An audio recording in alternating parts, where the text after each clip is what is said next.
वर्षों से न्याय की आस भटक रहे बुजुर्ग दंपति को डॉक्टर संदीप के सहयोग से मिला न्याय। भ्रष्टाचारी लेखपाल के सहयोग से दबंग कर रहे थे कब्जा। जिलाधिकारी ने दिए त्वरित कार्रवाई के आदेश। झांसी, अन्याय के विरुद्ध आवाज बुलंद करना प्रत्येक जागरूक नागरिक का कर्तव्य है, लेकिन कई बार देखने को मिलता है कई पीड़ित असहाय भ्रष्टाचार की भेंट चढ़ जाते हैं। काफी प्रयासों के बाद भी उन्हें न्याय नहीं मिल पाता। कारण उनके प्रयासों की कमी नहीं बल्कि योजना और संगठन की होती है। समाज सेवी संगठनों का निर्माण इसीलिए किया जाता है कि लोग एकत्रित होकर अन्याय और भ्रष्टाचार के खिलाफ अपनी आवाज उठा सकें। साथ ही दबंग और आताताइयों के विरुद्ध कानूनी कार्रवाई कर अन्य लोगों को शोषण से बचा सकें। जनपद के थाना सीपरी बाजार क्षेत्र अंतर्गत ऐसा ही शोषण का एक मामला सामने आया, जहां सरोज वर्मा नाम की एक महिला अपनी जमीन पर ही निर्माण कार्य नहीं कर पा रही थी। उन्होंने कई बार इसकी शिकायत जनपद के वरिष्ठ अधिकारियों से की। अधिकारियों ने निचले क्रम के अधिकारियों को जांच कर आवश्यक कार्रवाई करने के निर्देश दिए, लेकिन जांच करने पहुंचे लेखपाल दामोदर दास ने अपना सुरसा सा मुंह खोलकर रुपयों की मांग सामने रख दी। महिला सरोज स्वयं हृदय रोगी हैं एवं उनके पति लकवाग्रस्त हैं, जिस कारण आर्थिक स्थिति भी अच्छी नहीं है।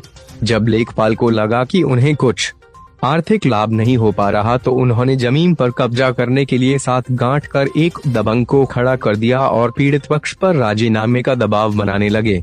अपनी ही जमीन पर निर्माण न कर पाने से हताश परिवार जानकारी प्राप्त कर संघर्ष सेवा समिति कार्यालय पहुंचा, जहां उन्होंने पूरे घटनाक्रम की विस्तार से जानकारी संस्थापक डॉक्टर संदीप सरावगी को दी।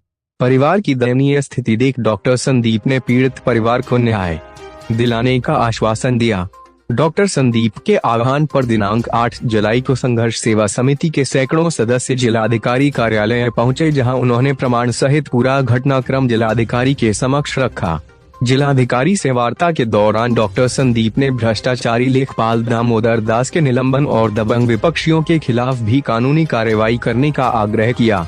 जिलाधिकारी ने भी प्रकरण को गंभीरता से लेते हुए तुरंत कार्रवाई के निर्देश दिए। साथ ही सीपरी बाजार थाना पुलिस को भी निर्माण कार्य पूर्ण कराने में सहयोग के लिए आदेश दिया।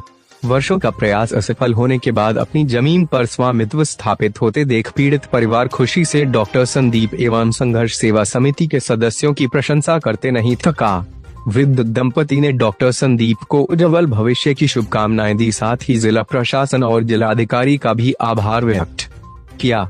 इस अवसर पर सोहेल खान, मिंटू वाल्मीकि, नेहा, रीना, ज्योति, नीता माहौर, मीना मसीह, प्रीति, रेखा, पिंकी गुप्ता, नीलू रायकवार, संदीप सब्रवाल, जुन्नैद, अशोक बरसैया, अभिषेक कनौजिया, शिवम लखेरा, देवेंद्र सेन, राज कपूर यादव, विवेक निगम, ऋषभ गुप्ता, महेंद्र रायकवार, बसंत गुप्ता, अरुण पांचाल, आशीष विश्वकर्मा, संदीप नामदेव, अनुज प्रताप सिंह, आकाश राजपूत, राहुल पचौरी, देवेंद्र मैना, मनोज मैना, चंदन पाल, शैलेंद्र राय, राजेश प्रजापति आदि उपस्थित रहे।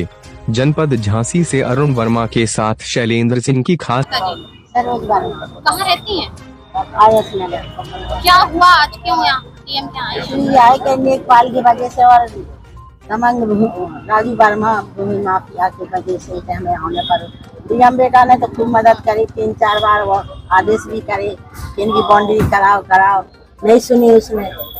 और नहीं सुनी जब किसी की 10 बार आके एप्लीकेशन दे गए, सामने फिर मना करी। जब नहीं सुनी जब फिर संदीप सरावगी बेटा ने करी हमारी मदद के हमें तक लिया आदमी बीमार 50 लाख और हम समझौता कराएंगे। हर बार बाउंड्री करवा दी, सब कुछ है, हम आके नाम बाउंड्री नहीं बना दे रहा। आज आप जिलाधिकारी कार्यालय आए हैं, क्या प्रकरण रहा, क्यों आना पड़ा? झांसी की जनता यह जानती है बहुत अच्छी तरीका से कि हम लोग संघर्ष सेवा समिति में सिर्फ जनता का सेवा करने का काम कर रहे हैं। जब माँ यहाँ पे जो सरोज वर्मा, जिनको आपने अभी सुना और देखा, ये बहुत रोती हुई हमारे पास जब कार्यालय में आई, उन्होंने हमें बताया कि किसी दबंग व्यक्ति द्वारा इन्हें हमेशा से प्रताड़ना दी जा रही है, पैसों की अवैध मांग की जा रही है। तो जो लेखपाल दामोदर है उससे हमारी भी बात हुई और माताजी की बात हुई, इनके पुत्रों की बात हुई। लेकिन जब भी मौके पे लेखपाल जी पहुंचते हैं तो विपक्षी आदमी को अपने वहीं पे बुला लेते हैं। इन लोगों से कहते हैं कि आप इतना रुपया दे दो, 50 लाख रुपए की शायद डिमांड है, तो हम आपका कंप्रोमाइज करा देंगे। सिर्फ एक बात समझ में नहीं आती, लेखपाल महोदय से भी हम पूछना चाहते हैं कि इन रुपयों का वो करेंगे क्या, कौन सी सजा लेना चाहते हैं। जहाँ पे योगी सरकार में भ्रष्टाचार उत्तर प्रदेश से मिटाओ, देश से मिटाओ, यह नारे चल रहे हैं। जहाँ पे शिक्षा के ऊपर आगे बढ़ने का चल रहा है, उनके भी भगवान ने बच्चे दिए होंगे। जिस घर के पिता की जो स्थिति है कि मुंह में और बाथरूम की जगह पे उनकी नलियां डली, माँ ऐसी स्थिति पे है कि रो रो के अपने दिन गुजार रही है। वहां पे इन्हें कौन सा कॉम्प्रोमाइज कराने, कौन से इन्हें ऐसे रुपए मिल रहे, जिससे कि इन्हें यह भी नहीं सोचा कि वास्तविकता में इस परिवार का क्या होगा।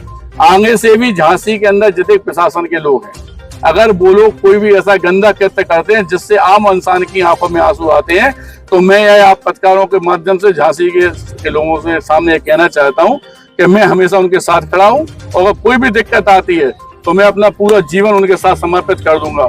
और इन भ्रष्टाचारी कोई भी तरह का, कोई भी पटवारी, लेखपाल, कानून को या कोई भी प्रशासनिक अधिकारी होता है तो उसके खिलाफ मैं और संघर्ष सेवा समिति की समस्त टीम कड़े से खड़ा होकर बोला।